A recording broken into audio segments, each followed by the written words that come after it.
Good morning बच्चों, आप सभी का स्वागत है आपके अपने YouTube channel Anil R classes में। आज हम चैप्टर नंबर 1 केमिस्ट्री का लेकर के आए हैं, जिसमें सिर्फ और सिर्फ बहुविकल्पी प्रश्न है। प्रश्न संख्या हम 27 लेकर के आए हैं। आप लोग इसमें यदि आपको प्रश्नों के उत्तर आते हैं तो आप इसमें कमेंट कर सकते हैं और आप अपनी नॉलेज को चेक कर सकते हैं कि आपको कितने प्रश्न सही सही आते हैं।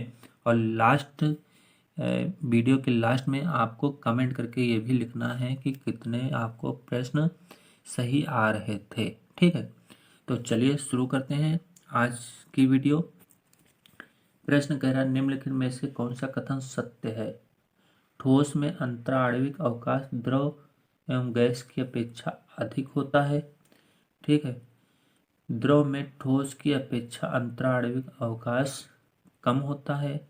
गैस में अंतराण्विक अवकाश ठोस तथा द्रव की अपेक्षा कम होता है। और डी कह रहा है कि ठोस में अंतराण्विक अवकाश द्रव एवं गैस की तुलना में सबसे कम होता है। तो जल्दी से आपको कमेंट करना है इसका आंसर कौन सा सही है। ठीक है, तो जल्दी से कमेंट करिए।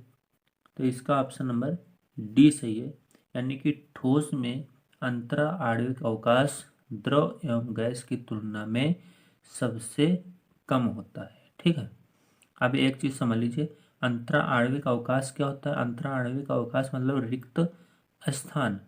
अवकाश मतलब अंतराण्विक मतलब कणों के बीच, अवकाश मतलब खाली जगह। यानी कि किन्हीं मतलब किसी पदार्थ के कणों के, पदार्थ किनसे मिलकर के बना है? कणों से मिलकर के बना है।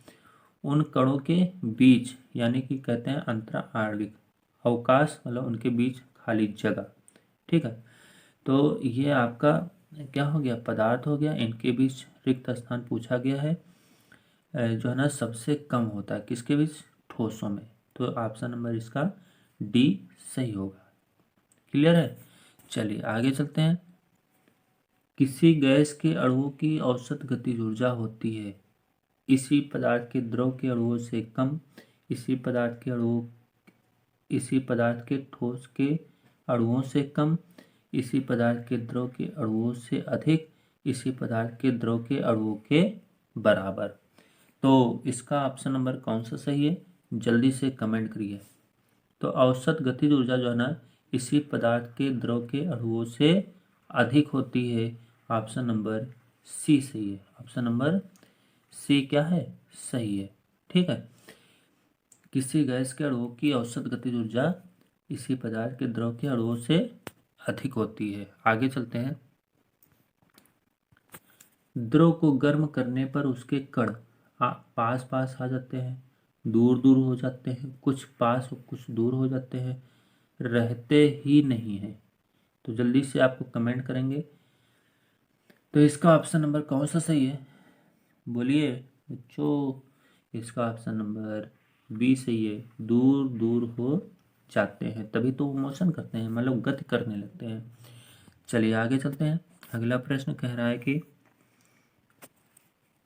किसी ठोस को उसके गलनांक पर गर्म करने पर तापमान में वृद्धि नहीं होती है, तापमान में वृद्धि हो जाती है, तापमान घटता बढ़ता रहता है, उपयुक्त में से कोई नहीं। तो जल्दी से कमेंट करना है कि उसके गलनांक पर गर्म करने पर क्या होता है? तापमान में वृद्धि नहीं होती है। यह आपका ऑप्शन नंबर ए सही है। Option number A is right. ठीक है, आगे चलते हैं। 31 नंबर कह रहा है कि जिस ताप पर द्रव का वाष्प दाब वायुमंडलीय दाब के बराबर हो जाता है उस ताप को कहा जाता है? क्या कहा जाता है? हिमांक कहा जाता है, क्वथनांक कहा जाता है, गलनांक कहा जाता है, या क्रांतिक ताप कहा जाता है? तो जल्दी से बताना है।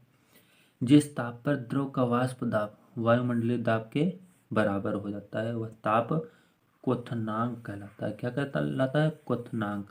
इसको याद रखेंगे। आगे चलते हैं। प्रश्न नंबर 32 कह रहा है कि किसी ताप पर गर्म किए बिना द्रव की सतह से अणुओं के धीरे धीरे वायु में मिलने की क्रिया को कहते हैं? आसवन, क्वथन, ऊर्ध्वपातन या वाष्पन? तो जल्दी से आपको कमेंट करिए कि ये इसका आंसर कौन सा सही है। तो इसका ऑप्शन नंबर डी सही है, यानी कि जब हम किसी ताप पर गर्म किए बिना द्रव की सतह से अणुओं के धीरे धीरे वायु में मिलने की जो क्रिया होती है उसे हम क्या कहते हैं? वाष्पन कहते हैं। जैसे नदी तालाबों का पानी धीरे धीरे क्या हो जाता है? गायब हो जाता है, तो यानी कि वहां पर क्या हुआ था? वाष्पन हुआ, और वो धीरे धीरे गायब यानी कि उड़ जाता है वायुमंडल में। तो उसे हम क्या कहते हैं? वाष्पन कहते हैं। आगे चलते हैं। जमने की प्रक्रिया है, अंतराणविक अवकाश अपरिवर्तित रहता है, अंतराणविक अवकाश बढ़ता जाता है, अंतराणविक अवकाश कम होता है, अंतराणविक अवकाश शून्य हो जाता है। जल्दी से आपको कमेंट करके आंसर देना है। तो इसका आंसर नंबर है सी सही है, यानी कि अंतराणविक अवकाश कम हो जाता है, यानी कि जो पदार्थ है, पदार्थ के कणों के बीच जो है ना आकर्षण बल अधिक प्रबल हो जाता है, तो ये पास पास इकट्ठा हो जाते हैं। बहुत प्रबल यानी कि अवकाश यानी कि किन्हीं मतलब दो या दो से अधिक पदार्थों के बीच जो रिक्त स्थान होगा वो क्या होगा? कम हो जाएगा। तो इसलिए अंतराणविक अवकाश कम होता है। यही आपका ऑप्शन सही है, सी वाला। ठीक, आगे चलते हैं। प्रश्न नंबर 34। ऊर्ध्वपातन द्वारा शुद्ध किया जाता है नौशादर, नमक, सल्फर, पेट्रोल। तो आपको इस प्रश्न का कमेंट करके आंसर देना है। तो आज की वीडियो बच्चों हम यहीं पर वाइंड अप करते हैं। नेक्स्ट वीडियो के साथ फिर मिलते हैं किसी दिन। तब तक के लिए नमस्कार बच्चों।